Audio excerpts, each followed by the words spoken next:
Genesis chapter 15 verses 7 to 21. So, all of us po, may panahon po ng dumating sa ating buhay na naghihintay tayo sa katuparan po ng promise ng Diyos. And habang tumatagal, minsan sa buhay natin tumatagal sa paghihintay, the tendency is maaaring panghinaan tayo ng loob, or we question God, we may question God, or naranasan mo na tanungin ng Diyos, Lord, sasagutin mo pa ba ang inihintay ko? Tutuparin mo pa ba, Lord, ang iyong sinabi? But we know, and we should hold on sa kung sino ang Diyos sa buhay natin. Remember na ang Diyos po ay faithful. And ang kanyang mga promise sa ating buhay ay tiyak po na tutuparin ng Diyos. But sa tamang panahon. Sa tamang panahon. And maging si Abraham po na tinatawag, siya po ay popular sa tawag na father of faith. But mapapansin natin na kinailangan pa rin ng Diyos na bigyan siya ng katiyakan para to strengthen po, patatagin ang kanyang pananampalataya. And dahil sa pananampalataya, remember, iniwan ni Abraham ang kanyang place, ang kanyang country, ang lugar ng Ur, and sumunod siya sa calling ng Diyos. Even though hindi niya alam kung saan siya dadalhin. Na-promise si God na bibigyan siya ng isang anak, and God will make him a great nation, and He will bless him, He will bless his life, and lahat ng mga bansa ay pagpapalain sa pamamagitan ng kanyang lahi, and ibibigay sa kanya at sa kanyang mga inapo ang lupain ng Kanaan. But as the time goes by po, wala pa rin siyang anak. And ang lupain ng Kanaan na pinangako po ng Diyos ay hawak pa rin ng mga Canaanites. And habang naghihintay siya, tila walang nakikitang katuparan sa pangako ng Diyos. And because of that, dumating ang sandaling nasubok po ang kanyang pananampalataya. God knows kung ano ang laman ng puso ng tao. And so alam niya kung anong nararamdaman ni Abraham. Kaya sinabi ni God kay Abraham, that's what we look at last Sunday in verse 1 here dito po sa chapter 15. Sinabi ng Diyos, huwag kang matakot, Abraham. Ako ang iyong kalasag at ang iyong great reward, dakilang gantimpala. And after that, honest na sinabi ni Abraham about ang kanyang alalahanin. And sinabi niya, God, wala pa rin akong anak. Wala pa rin akong tagapagmana. Ang iyong pinangakong binhi ay hindi pa dumarating. And so, we notice na sa halip na pagalitan si Abraham ni God dahil sa kanyang mga question, gracefully na binigyan si Abraham ng assurance ng kanyang pangako. And so, dinala ni God si Abraham sa labas, gabi ng pinalabas siya. And then pinatingala si Abraham sa kalangitan natin, pinakita napakaraming mga stars. As a picture po ng dami ng kanyang mga inapo, na magiging mga apo magmumula sa kanyang lineage. Sa pamagitan nito, pinatibay po ang kanyang pananampalataya, and he was reminded na ang Diyos po ay tapat na tutuparin ang kanyang pangako. Si Abraham ay sumampalataya po kay Yahweh. That's what you see. Look at your Bible, verse 6. As you follow what I'm saying po. Verse 6, si Abraham ay sumampalataya kay Yahweh. At dahil dito, siya itinuring ni Yahweh bilang isang taong matuwid. So, God chose Abraham na maniwala. Abraham chose to believe ang pangako ng Diyos. Ang kanyang pananampalataya po ay naging isang pinakamalaking o pinakamahalagang halimbawa sa Biblia. And because of that, ginamit mo ito sa New Testament to point us na ang magtao ay magiging matuwid sa pamamagitan ng pananampalataya sa Diyos. Wow! Just to believe Jesus and His Word, then ituturing ka na matuwid sa harapan ng Diyos. And taliwas sa mga paniniwala ng karamihan ngayon na you will be made righteous, matuwid sa harapan ng Diyos kung gagawa ka ng kabutihan. And this is what we study nung nakaraang mensahe. And as we continue dito po sa verses 7 to 21, makikita po natin ang isang pagkakataon na kinailangan ni Abraham ng assurance o katiyakan mula sa Diyos. Isn't it? Ganun tayo minsan. Gusto natin ng katiyakan gaya ni Abraham.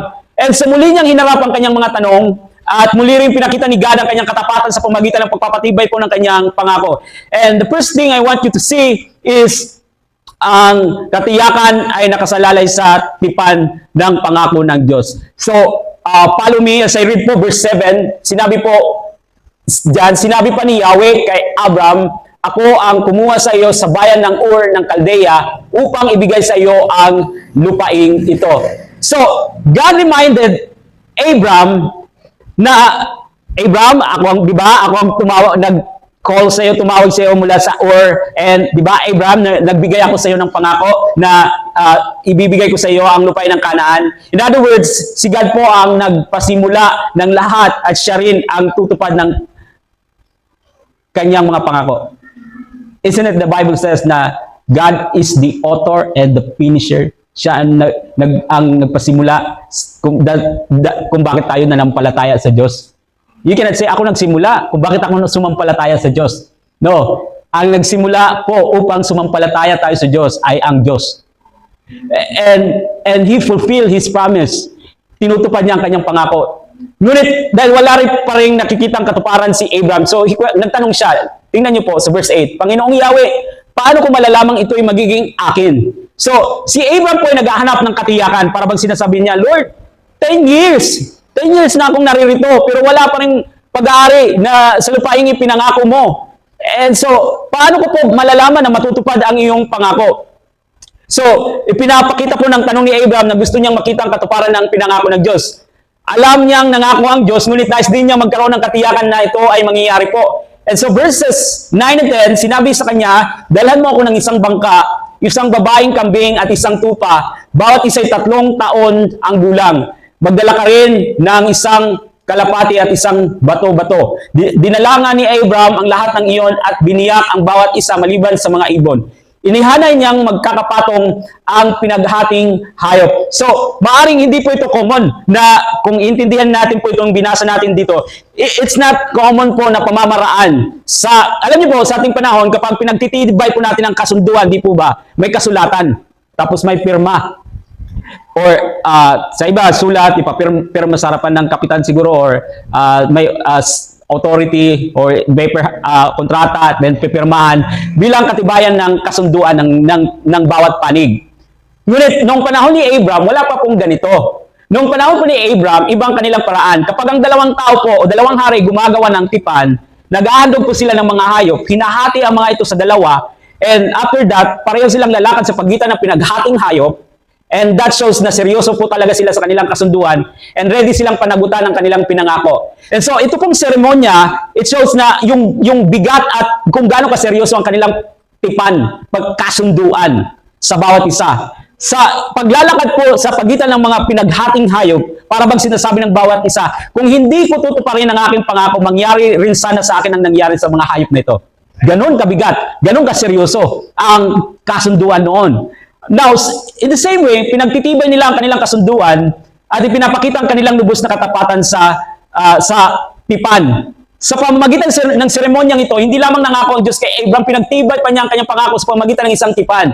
Pinakita niya na ang kanyang salita po ay mapagkakatiwalaan. Sa buong kasulatan, ang tipan po ng Diyos o kasunduan na binigay ng Diyos, ang pangako niya, it reminds us na ang kanyang mga pangako ay tiyak po, tiyak at hindi kailanman mabibigo. Ang unang tipan sa aklat ng Genesis ay ang tipan ni God. If you remember, ang tipan ni God kay Noah. And ito ang sagot ng Diyos sa tanong na paano ko malalaman na hindi na muling babahain, hindi mo na muling babahain ang mundo after di ba ng flood na kung saan as God promised na hindi na niya muling babahain. Of course, may baha pero hindi ang tinutukoy na bahay, yung baha na talagang natabunan ng buong mundo. Yun yung tinutukoy dito. So, kaya sinabi ni God, ito ang aking pagkikipagtipan sa inyo. Kailanman hindi ko nalilipulin sa pamamagitan ng baha ang lahat ng may buhay. Wala ng baha, nagugunaw sa daigdig. That's what it says sa Genesis chapter 9, verse 11. And ang palatandaan na pinakita niya para katibayan na hindi niya na babahayin ng buong mundo o matatakpan ng tubig ang buong mundo. Ano po? Very good. Balangaw, ang rainbow. So, like Abraham, kinailangan din ng mga Israelites ng katiyakan po. Paano nila malalaman na hindi sila pababayaan ng Diyos at dadalhin sila sa lupang ipinangako? Sa pamagitan, again, ng kanyang tipan. Ang tipang iyon ay nagsisilbing garantiya ng katapatan po ng Diyos at nagpapatunay na ang kanyang pangako po ay tiyak na matutupad. Bilang mga mananampalataya, maaaring nating itanong, maaaring naitatanong natin, paano ko malalamang save ba ako? Paano ko malalaman na ligtas ako? Ang sagot po ay hindi matatagpuan sa iyong performance. Ang sagot po, hindi mo malalaman sa dami ng iyong mabubuting gawa. Ang ating katiyakan po ay nakasalalay sa bagong tipan na pinagtibay po ng dugo ni Jesucristo. Yan po ang ating katiyakan. And because God is faithful sa kanyang tipan, at sapat na po ang ginawa ni Kristo sa cross, and so we can be assured, makapagtitiwala tayo ang kanyang pangako ng kaligtasan na itiyak po na matutupad.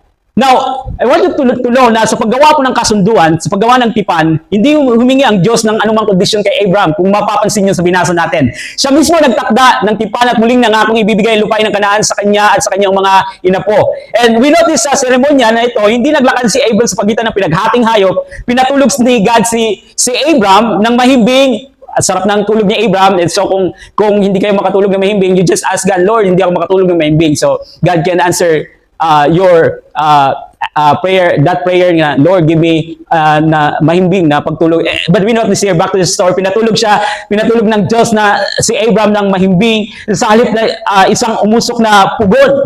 Mayroong umusok na pugon at isang nagliliyab na sulo. And this symbolized the presence of God ang dumaan sa pagitan ng mga hayop. That's what you see sa verse 17. And lahat po ng ito ay ginawa ng Diyos para bigyan si Abraham ng assurance sa kanyang pangako. Sinabi ng Diyos sa verse 18, ibibigay sa lahi mo ang lupaing ito.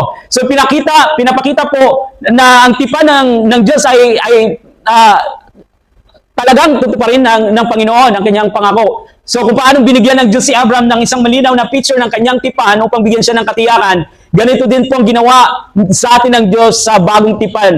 At ito ay sa pamamagitan ni Jesucristo. Now, tulad po ng ginawa ni God kay Abraham, binigyan din niya tayo ng katiyakan sa pamamagitan ng isang tipan.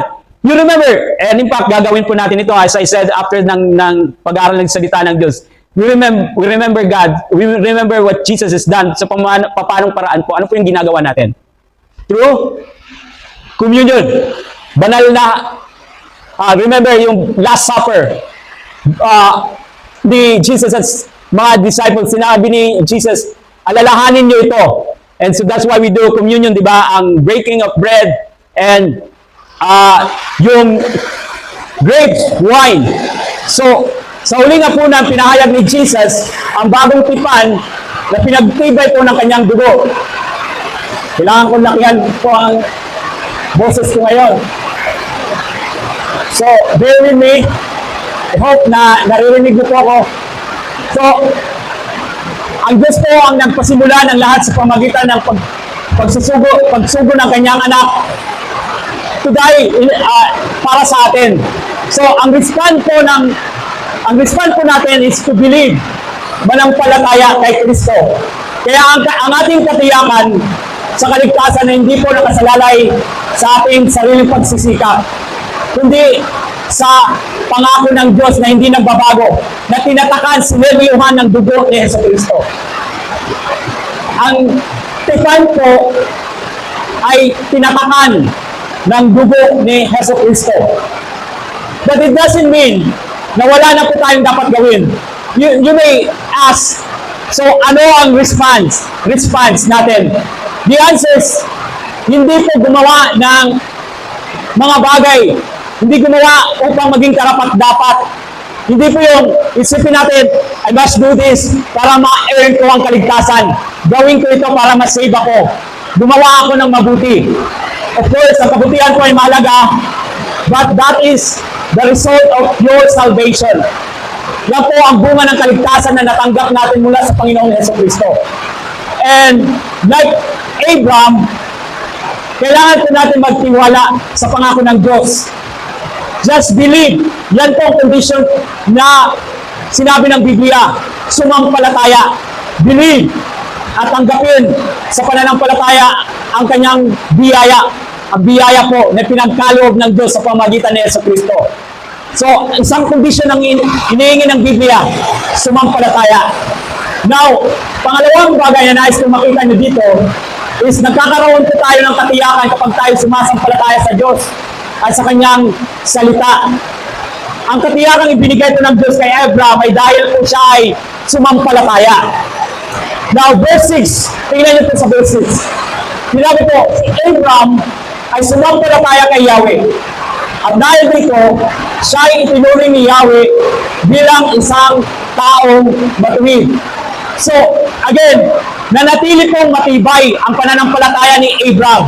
So, now, ang kanyang pagtatanong po ay hindi question o tanong ng pag-aalinlangan, kundi ang paghahanap po ng katiyakang mas lalo pang mapatatag ang kanyang pagtitiwala, maging deeper pa ang kanyang pagtitiwala. Now, hindi siya lumayo sa Diyos.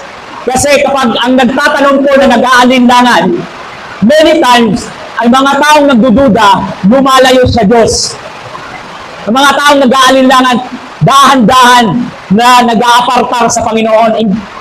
Compare sa mga taong nagtatanong just to have assurance or just na mapatibay ang kanilang pananampalataya, hindi nila gustong lumayo. Yung tanong nila, ang gusto nila na mas lalo silang lumapit sa Panginoon. At yan po si Abraham. Hindi siya lumayo sa Diyos dahil sa kanyang mga tanong. Sa halip, makikita natin mas lalo siyang lumapit sa Panginoon. Makikita po natin ang pananampalataya ni Abraham sa paanong paraan na makikita po ang pananampalataya sa pamamagitan ng pagsunod ni Abraham sa utos ng Diyos. So, yan po ang bunga ng pananampalataya. Yan po ang patunay ng pananampalataya, ang pagsunod ni Abraham.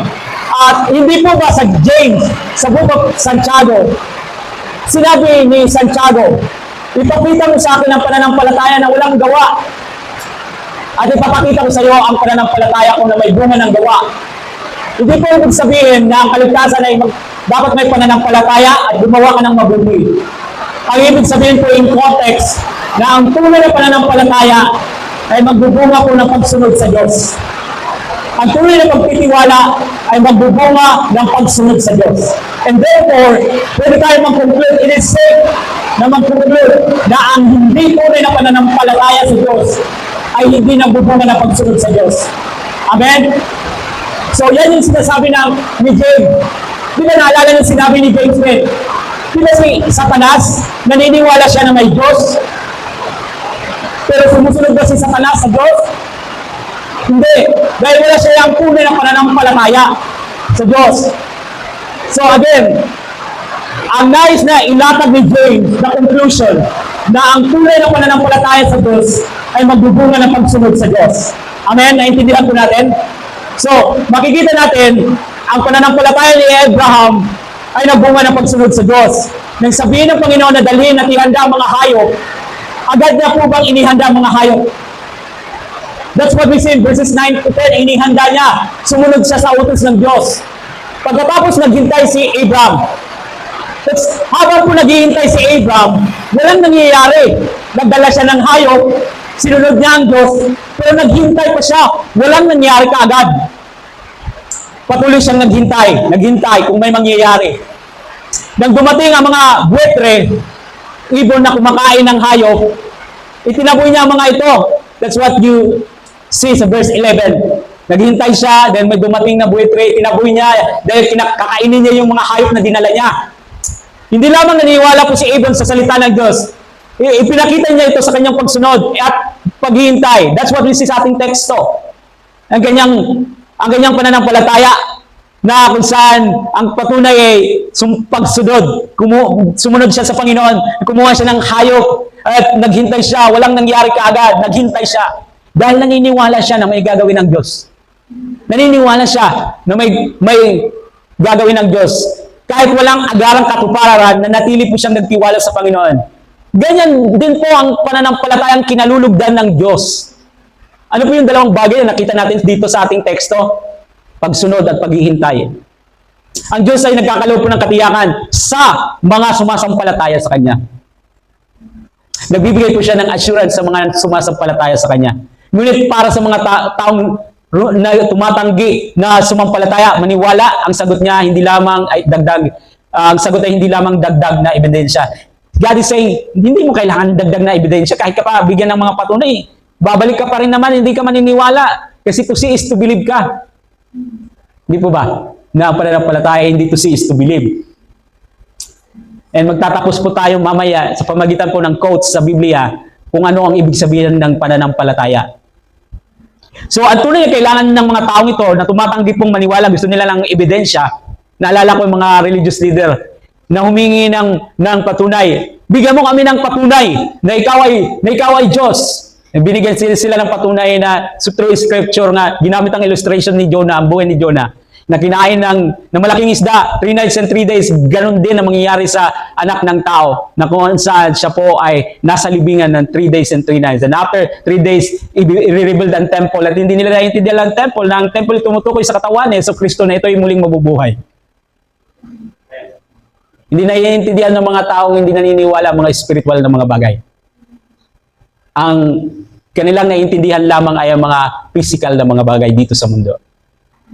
At nawa po, hindi tayo maging katulad ng mga taong ito na kulang tayo ng pananampalataya sa Diyos dahil hindi natin maintindihan ang pangako ng Diyos kung hindi tayo naniniwala o nananampalataya sa Diyos. Hindi natin maintindihan ang sinasabi ng Diyos sa buhay natin kung nagre-refuse tayo maniwala. Many times, hindi natin maintindihan talaga kung anong sinasabi ng Diyos sa buhay natin. Kasi we refuse to believe, maniwala. And therefore, dahil walang paniniwala, walang pagsunod at walang paghihintay. So, ang tunay na kailangan ng isang tao ay ang pusong handang magsisi at magpasakop sa Diyos. Kapag ang puso po natin ay ayaw magpasakop sa Diyos, kahit gaano pong karaming patunay na ipakita sa buhay mo, kaya nga po, gawin natin simple. Ilang mga pagpapala na ba ang naranasan mo sa buhay mo? Ilang mga milagro na ba ang pinakita ng Diyos sa buhay mo? Kung ang problema talaga ay nasa puso ng tao, kahit ilan pang himala ang ipakita sa iyo, eh mahihirapan ka pa rin na magtiwala, manampalataya, dahil ang tunay na problema po talaga ay nasa puso ng tao. Kapag ayaw natin magpasako po sa Panginoon, kahit gaanong karaming patunay ang makita, hindi mo pa rin sasampalataya ng Diyos. Sinabi ni Jesus sa mga Pharisees na tumangging sumampalataya sa Kanya, sa John chapter 8 verse 24, sinabi ko sa inyong mamamatay kayo sa inyong mga kasalanan. Ano po yung kasalanan ng mga religious leader? Ang kasalanan nila, pagpatuloy po natin. Kung hindi kayong maniniwalang ako nga, I am who I am, yan yung Diyos na nagpakilala kay Moses sa Old Testament. I am who I am, nang sinugo siya sa Egypt. Mamamatay kayo sa inyong mga kasalanan. Maliwanag po kung ano ang kasalanan nila. And it will lead to death, kamatayan. Ano po ang kasalanan nila? They refuse to believe. Tumanggi silang sumampalataya. Tumanggi silang magtiwala. So ang assurance po ay para sa mga sumasampalataya. Hindi sa mga tumatangging maniwala. Ang tunay na katiyakan ay dumarating sa pamagitan po ng pananampalataya sa Diyos at sa kanyang mga promise. Ngunit paano kung tulad ni Abraham, hindi natin makita ang katuparan ng lahat ng ipinangako ng Diyos sa ating buhay? Paano kung wala na tayo sa mundong ito? Like ni Abraham, di ba pinangako kay Abraham, ibibigay ko sa iyo ang lupain sa iyong lahi. Pero di ba nakuha ng mga Israelites ang lupain ng Kanaan, wala na si Abraham? Paano tayo mananatiling may katiyakan kahit mahabang ating paghihintay at maraming pagsubok sa ating pinagdaraanan? Now, let's proceed po sa pangatlong bagay na I want you to see dito sa ating teksto. Yan pong ibig sabihin ng expository teaching, because I just want you to see kung ano yung ang pinapakita dito sa ating binabasa. Ang isa pang bagay, pangatlong bagay na pinapakita sa atin is ang katiyakan po ay nagmumula sa pagtitiwala sa prophetikong salita ng Diyos. Verses 13 to 16, basahin ko po.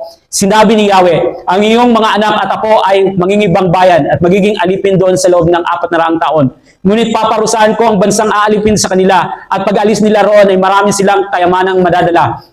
Pahabain ko ang iyong buhay, mamamatay at ililibing kang payapa. Daraan mo ng 4 na salinlahi bago sila makabalik dito. Sapagkat hindi ko muna paparusahan ang mga Amoreo hanggang sa maging sukdulan ang kanilang kasamaan.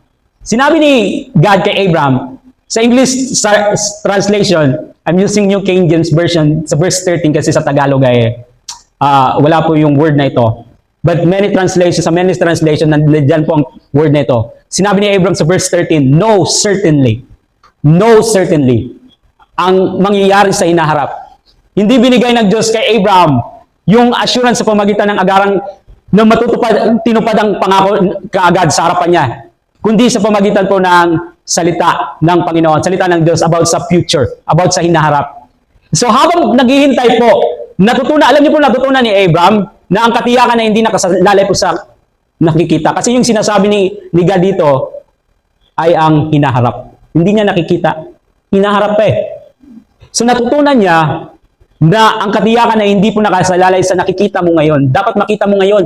Hindi po ba na maraming mga mananampalataya na nagiging confident lang sa pananampalataya kung makita niya kaagad? Ngunit hindi po ito ang sinasabi ng Biblia na nakasalalay sa nakikita. It's not by sight. Faith is not by sight. We walk by faith, not by sight. Di ba? Sa Book of Corinthians. So, pinahayag ng Diyos na mangyayari ito sa kanyang lahi sa future. Na sila ay magiging mga dayuhan at aalipinin sila sa loob ng 400 years. So, hindi binigay ng Diyos kay Abraham ang buong detalye ng future. Hindi niya sinabi na ang lupaing tinutukoy ay ang Egypt. Pero alam na natin, kung binasa natin ang Biblia, alam na natin kung saan ito natupad. Di po ba? Sa Egypt. Naging alipin ng mga Israelita sa Ehipto. So, sapat, for now, para kay Abraham, sapat nang malaman ni Abraham na ang Diyos ay may control sa history and God will fulfill His plans sa tamang panahon. Ngunit para sa mga Israelites, na nakabasa na nito, nakaranas nito, alam na nila kung anong tinutukoy ng prophesyang ito. Alam nilang tinutukoy nito, again, ay ang land of Egypt because they experienced 400 years na pagka-slave, alipin. And they experienced yung prophecy na 10 salot. Di ba naalala niyo yung 10 salot? Na ang Nile River ay naging dugo, may mga palaka, mula ng malalaking yelo, different na mga salot na dumating sa lahat 10 salot ang pinadala sa Egypt. And God saved the Israelites. Then they were freed sa pagiging alipin sa Egypt. Dala ang kayamanan na binigay sa kanila ng mga Etio na tupad ang pangako ng Diyos. Sinabi rin ng Panginoon kay Abraham na siya ay mamamatay sa payapang katandaan. That means hindi niya makikita sa kanyang buhay ang ganap na fulfillment ng promise ng Diyos tungkol sa pinangako niyang lupain. Ngunit bakit pa kailangan maghintay ng 400 years bago manahin ng mga apo ni Abraham ang lupain ng Kanaan? And God explained ang reason ng tanong nito. Una, hindi sapat pa ang dami ng mga inapo ni Abraham. Kailangan pang dumami para maniraan sa lupain. Malawak ang lupain na ito. Kunti pa lang ang lineage, lahi ni Abraham. And secondly, hindi pa ganap ang kasamaan ng mga Amoryo sa mga naninirahan sa Kanaan. So, you cannot conclude sa Old Testament na God is a God of yung unloving God. Kasi actually, yung mga tao, ang mga lahi itong mga pagans na sumasamba sa mga Diyos-Diyosan ay binigyan pa ng pagkakataon ng Diyos na magsisi. At alam niyo po ba, ilan lang ang nag-repent, nagsisi, sumampalataya like ni Rahab, hindi po ba? Isang pagan, isa sa mga pagan people sa lugar na ito. So, sinabi ng Diyos, sapagkat hindi ko muna paparusahan, verse 16, hindi ko muna paparusahan ang mga Amoryo hanggang sa maging sukdulan ng kanilang kasamaan. So, this shows na ang Diyos po ay kumikilos sa perfectong plano and sa tamang panahon. God, remember, dalawang bagay. God has a perfect plan and God has a perfect timing. Hindi siya nagmamadali at hindi rin siya nahuhuli. Alam niya kung kailan darating at kailan siya kikilos, and that is sa tamang panahon. Pero and here, sa kontekstong ito, alam niya kung saan niya, kailan o sa tamang panahon nahatulan ang mga taong ito na hindi nananampalataya sa kanya, itong mga pagan people, mga ungodly people. And God reminded us through Peter, sa 2 Peter chapter 3 verse 9, sabi po ng salita ng Diyos ang Panginoon na hindi nagpapabaya sa kanyang pangako, gaya ng inaakala ng ilan. Sa halip, nagbibigay siya ng pagkakataon sa lahat sapagkat hindi niya nais na may mapahamak, kundi ang lahat ay makapagsisi at tumalikod sa kasalanan. And I reminded the mga inmates sa kulungan, maaaring nandito kayo ngayon dahil kung wala kayo ngayon dito sa kulungan, mas lalo siguro sa labas napahamak kayo, or either way kayo ang nakagawa ng malaking kapahamakan, or mas lalo silang napahamak. So God has a purpose kung bakit they can think na may magandang dahilan kung bakit nandito sila, and perhaps way of discipline. But again, hindi agad ibinigay ng Diyos ang lupain sa mga inapo ni Abraham kahit it means na 400 years na pagdurusa po. 400 years na pagdurusa. Kayo po makaranas ng ganyan. 400 years. I know, hindi na po tayo abot sa 400 years, pero sa edad na, sa edad na kung din kamtugtog, tapos ang iyong pa mga anak, tapos ang iyong mga apo, 400 years. Kasi mo ito ng time frame. So, inintay muna siya, naghintay muna ng tamang panahon ang Diyos, nagbigay pa ng panahon para ng tamang panahon para sa mga Amoryo na kung saan na hinatulan ng Diyos sila sa panahon na grabe na ang kanilang kasamaan. At hindi po ba ganun din ang mangyayari sa mundong ito? Na sinabi po ng Biblia sa Book of Timothy na ang magiging worse sa mundong ito, magiging worse. Ang violence ay mas lalong magiging worse. Grabe na mga violence, lumalala na po, hindi po ba na nakikita natin ang wickedness ng tao, gaya na nangyayari sa panahon sa Old Testament bago ipataw ng Diyos ang kanyang judgment sa panahon ni Noah at sa iba pang mga pangyayari bago ibigay ng Diyos ang kanyang paghuhukom. Grabe ang mga violence ngayon, and sinabi ng Biblia, ipaparayaw pa yun sa mga nagbubuhat sa mga wickedness. And in fact, indeed, nakikita natin na gipaparayaw tinuod, gipaparayaw bisan pa sa social media ang mga violence yan na. And nagtitika bata naghihimo sa violence, wickedness na yada.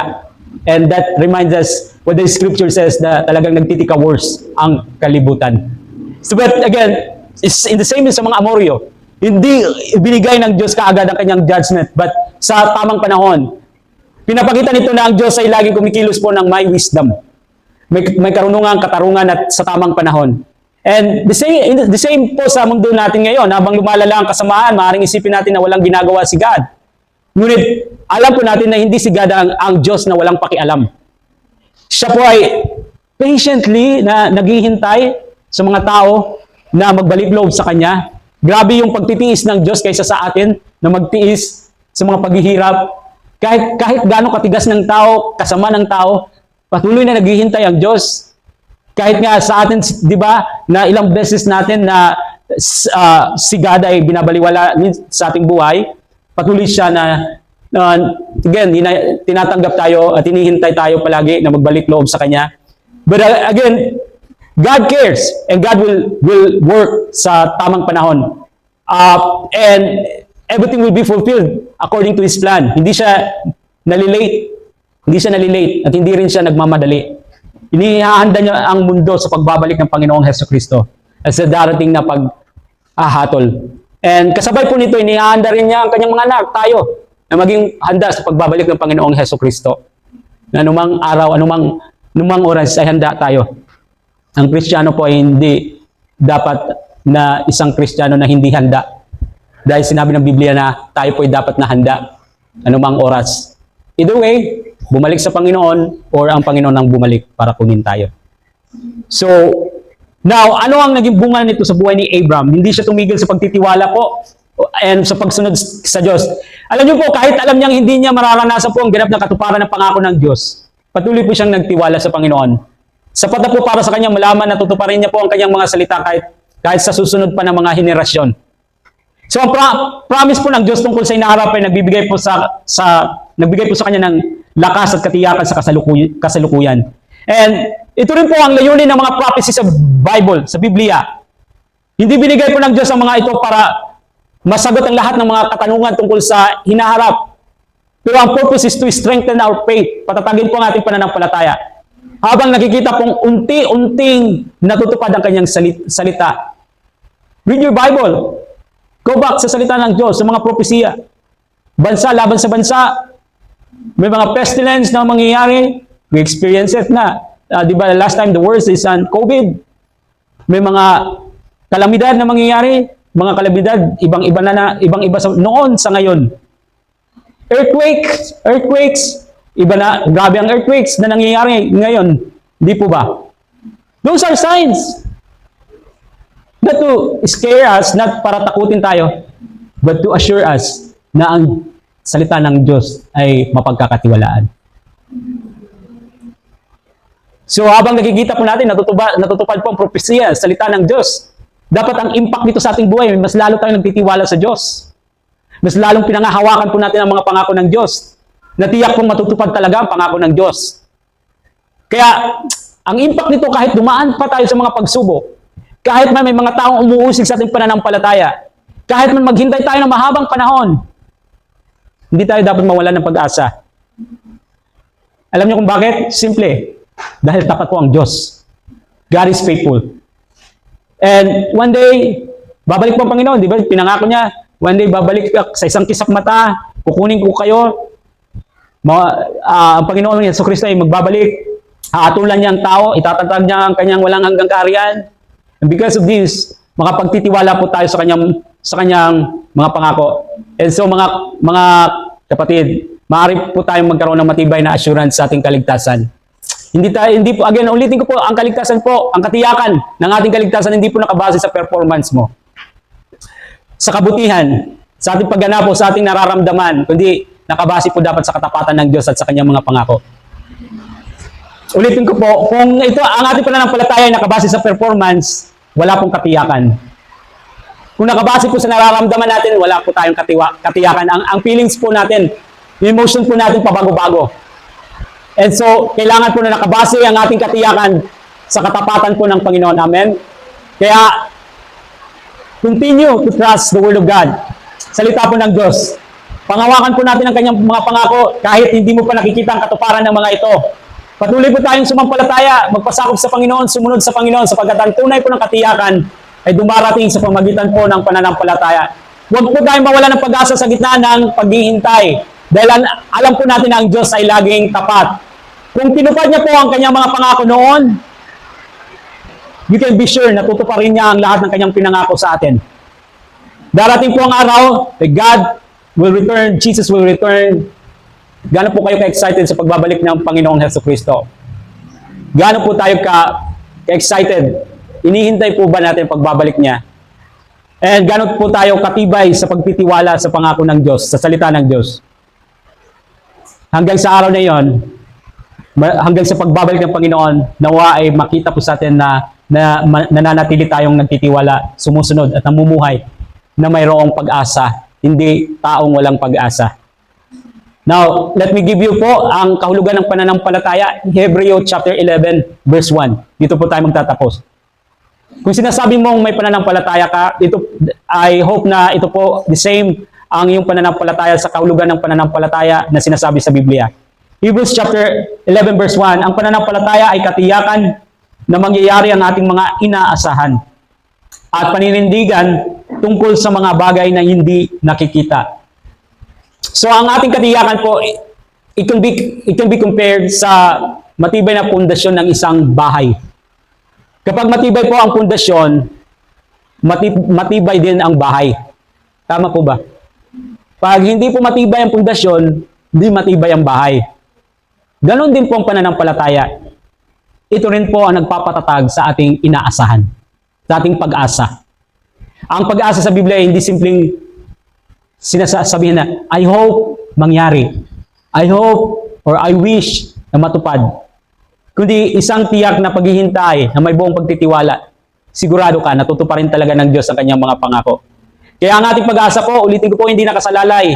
Hindi nakasalalay hindi sa ating kalagayan, kundi sa katapatan ng Diyos. And sinasabi po rin ng verse na ito ng pananampalataya ay katunayan ng mga bagay na hindi nakikita. Ang ibig sabihin po ng katiyakan ay matibay na katiyakan. Ang mga bagay na hindi nakikita. Hindi ito ibig sabihin haka-haka. Ang ibig sabihin ng hindi nakikita ay ang spiritual na katotohanan. Tulad ng mga pangako ng Diyos, tulad ng kanyang presensya, at tulad ng buhay na walang hanggan. Pero sinasampalatayanan natin, di po ba? Alam niyo kung bakit? Dahil sinabi ng Biblia na hindi nagsisinungaling ang Diyos. Hebrews chapter 6 verse 18, hindi nagsisinungaling ang Diyos. We can be assured na tutuparin po ng Diyos ang lahat ng kanyang pangako. And so ang tunay po na pananampalataya hindi po bulag na paniniwala o positibong isip. Just be positive. Ano po yun yung tawag? Optimistic po ba? Tama? O pessimistic? Optimistic? Positibo lang isipin mo? Hindi po. Ito po ay matatag na pagtitiwala sa Diyos. Matibay na pundasyon. Gaya ng inilarawan ko, kapag matibay ang pundasyon, matibay ang bahay. may pananampalataya, matibay na pananampalataya, mayroon kang matibay na pag-asa, inaasahan. So, ito ay matatag na pagtitiwala sa Diyos, sa Kanyang salita, sa Kanyang mga pangako. The Bible says na tayo po ay dapat na lumakad sa pamagitan ng pananampalataya at hindi po sa paningin. 2 Corinthians chapter 5 verse 7, walk by faith, not by sight. And that means hindi po tayo namumuhay sa ebidensya. Hindi tayo, sa bata siguro, kailangan ng ebidensya, pero sa Panginoon, we believe dahil totoo ang Kanyang mga pangako kahit hindi pa natin nakikita. Amen? So, hindi nakabatay sa ating nakikita, sa ating nararamdaman. You may say, Lord, parang hindi ko feel ngayon na tanggap mo ako. So, you may think na palagi na captured ka na ng guiltiness, and imbis na lumapit sa Panginoon, dahan-dahan lang lumalayo sa Panginoon. Again, hindi po nakabase ang pangako ng Diyos sa iyong performance, sa iyong emosyon, kundi sa katapatan ng Diyos at sa katapatan ng Kanyang salita. Kung nakikita na natin ang isang bagay, kapag nakikita natin ang isang bagay, hindi mo na kailangan sumampalataya, hindi mo na kailangan maniwala, kasi nakikita mo na eh. Ngunit kapag hindi pa natin nakikita ang katuparan po ng pangako ng Diyos, diyan po nasusubok. Diyan po nasusubok ang ating pananampalataya.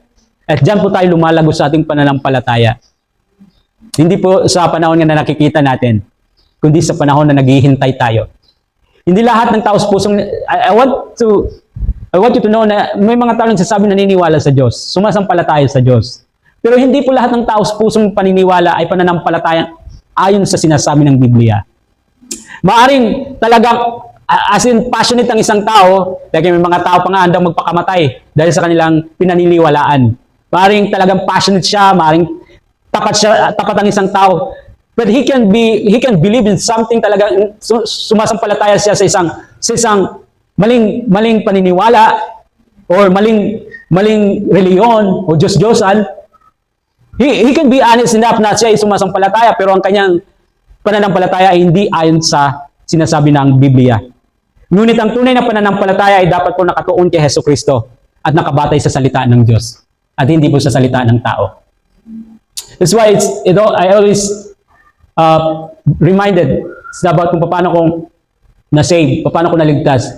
Kasi noon, ang aking paniniwala ay kung anong sinabi ng naunang mga tao. Sinabi ng aking lolo, sinabi ng aking lola about sa sampalatayanan nito, ang relihiyon, ang Diyos na gawa ng tao. Pero when I read my Bible, I compare kung anong sinabi ng salita ng Diyos at sinabi ng aking mga lolo-lola, ang mga sinaunang tao, magkaiba. So kailangan mo magdesisyon ngayon kung anong paniniwalaan mo. Yung mga ipinasa ba sa iyo na paniniwala noon o ang nabasa mo sa salita ng Diyos. You have to decide kung saan sa dalawa. Ngunit kung meron kang matibay na pananampalataya sa Diyos, ang iyong pipiliin ay kung anong sinabi ng Diyos at hindi ang sinabi ng tao. Amen? So ano nga bang pananampalataya? Ito po ay ang matibay na pagtitiwala sa Diyos at sa kanyang mga pangako at sa kanyang salita. Kahit po hindi pa natin nakikita ang katuparan ng mga ito. Ang pananampalataya po ay may kinalaman sa kasalukuyan at sa hinaharap. Sa kasalukuyan po, nagtitiwala tayo sa presensya, sa pag-ibig at paggabay ng Diyos sa ating buhay. Sa hinaharap naman po, umaasa tayong lahat ng kanyang pinangako tulad ng pagbabalik po ng Panginoong Hesukristo at buhay na walang hanggan.